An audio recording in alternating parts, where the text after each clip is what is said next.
ನಮ್ಮನೆ ಯುವರಾಣಿ ಕಲರ್ಸ್ ಕನ್ನಡ ವಾಹಿನಿಯಲ್ಲಿ ಪ್ರಸಾರವಾಗುತ್ತಿದ್ದ ಈ ಧಾರಾವಾಹಿಯು ವಿಭಿನ್ನ ಕಥಾಹಂದರದ ಮೂಲಕ ಕಿರುತೆರೆ ವೀಕ್ಷಕರ ಮನಸೆಳೆದಿತ್ತು. ರಘುಗೌಡ, ಕಾವ್ಯ ಮಹಾದೇವನ್, ದೀಪಕ್ ಗೌಡ, ಅಂಕಿತಾ ಅಮರ್ ಮುಖ್ಯ ಭೂಮಿಕೆಯಲ್ಲಿ ಕಾಣಿಸಿಕೊಂಡಿದ್ದ ಈ ಧಾರಾವಾಹಿ ಬರೋಬ್ಬರಿ 3 ವರ್ಷಗಳ ಕಾಲ ಪ್ರಸಾರ ಕಂಡಿತ್ತು. ಒಟ್ಟು 1085 ಸಂಚಿಕೆಗಳು ಪೂರೈಸಿದ ಈ ಧಾರಾವಾಹಿಯು ಮುಂದೆ ಒಡಿಯಾ ಹಾಗೂ ಗುಜರಾತಿ ಭಾಷೆಗೆ ಡಬ್ ಆಗಿದ್ದು ಸಂತಸದ ವಿಚಾರ. ಧಾರಾವಾಹಿ ಮುಗಿದು 2.5 ವರ್ಷಗಳಾಗುತ್ತಾ ಬಂದಿದೆ. ಈಗ್ಯಾಕೆ ನಮ್ಮನೆ ಯುವರಾಣಿ ಸುದ್ದಿ ಎಂದು ಆಲೋಚಿಸುತ್ತಿದ್ದೀರಾ? ನಮ್ಮನೆ ಯುವರಾಣಿ ಧಾರಾವಾಹಿಯಲ್ಲಿ ಅಹಲ್ಯ ಆಗಿ ನಟಿಸಿ ಕಿರುತೆರೆ ವೀಕ್ಷಕರ ಮನಸೆಳೆದಿದ್ದ ನಟಿ ಕಾವ್ಯ ಮಹಾದೇವನ್ ಮತ್ತೆ ಬಣ್ಣ ಹಚ್ಚುತ್ತಿದ್ದಾರೆ. 2.5 ವರ್ಷಗಳ ಕಾಲ ಕಿರುತೆರೆಯಿಂದ ದೂರವಿದ್ದ ಕಾವ್ಯ ಮಹಾದೇವನ್ ಇದೀಗ ಹೊಸ ಧಾರಾವಾಹಿಯಲ್ಲಿ ನಾಯಕಿಯಾಗಿ ನಟಿಸಲಿದ್ದಾರೆ. ಸ್ಟಾರ್ ಸುವರ್ಣ ವಾಹಿನಿಯಲ್ಲಿ ಪ್ರಸಾರವಾಗಲಿರುವ ಹೊಸ ಧಾರಾವಾಹಿ ಸ್ನೇಹದ ಕಡಲಲ್ಲಿ ಧಾರಾವಾಹಿಯಲ್ಲಿ ಕಾವ್ಯ ಮಹಾದೇವನ್ ನಾಯಕಿಯಾಗಿ ಅಭಿನಯಿಸಲಿದ್ದಾರೆ. ಈಗಾಗಲೇ ಧಾರಾವಾಹಿಯ ಪ್ರೋಮೋವೊಂದು ಹೊರಬಂದಿದ್ದು ಕಿರುತೆರೆ ವೀಕ್ಷಕರ ಮನಸೆಳೆದಿದೆ.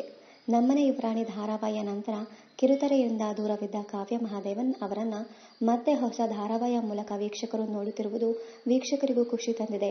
ನಮ್ಮನೆ ಯುವರಾಣಿ ಧಾರಾವಾಹಿಯ ನಂತರ ಬೇರೆ ಧಾರಾವಾಹಿಗಳಲ್ಲಿ ಬಣ್ಣ ಹಚ್ಚದ ಕಾವ್ಯ ಮಹಾದೇವನ್ ರಿಯಾಲಿಟಿ ಶೋನಲ್ಲಿ ಭಾಗವಹಿಸಿದ್ದರು.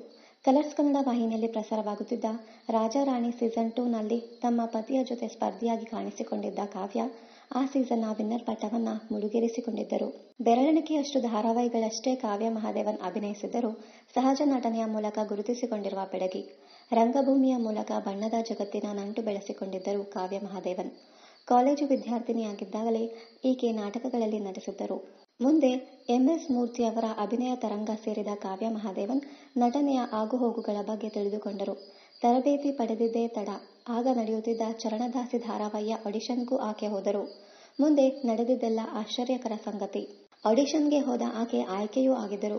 ಚರಣದಾಸಿ ಧಾರಾವಾಹಿಯ ದೀಪಾಳಾಗಿ ಕಿರುತೆರೆಗೆ ಕಾಲಿಟ್ಟ ಈಕೆ ತಮ್ಮ ನಟನೆಯ ಮೂಲಕ ವೀಕ್ಷಕರ ಮನಸೆಳೆದರು. ಮುಂದೆ ಕಲರ್ಸ್ ಸೂಪರ್ ವಾಹಿನಿಯಲ್ಲಿ ಪ್ರಸಾರವಾಗುತ್ತಿದ್ದ ಸೂಪರ್ ನ್ಯಾಚುರಲ್ ಧಾರಾವಾಹಿ ನಾನಿನ್ನ ಬಿಡಲಾರೆಯಲ್ಲಿ ಕಾಂಚನ ಆಗಿ ಅಭಿನಯಿಸಿದ ಕಾವ್ಯ ಮಹಾದೇವನ್ ಮೊದಲ ಬಾರಿಗೆ ಖಳನಾಯಕಿಯಾಗಿ ಕಿರುತೆರೆಯಲ್ಲಿ ಮಿಂಚಿದರು. ಮಾತ್ರವಲ್ಲ, ಕಾಂಚನ ಪಾತ್ರ ಆಕೆಗೆ ಸಾಕಷ್ಟು ಖುಷಿ ನೀಡಿತ್ತು.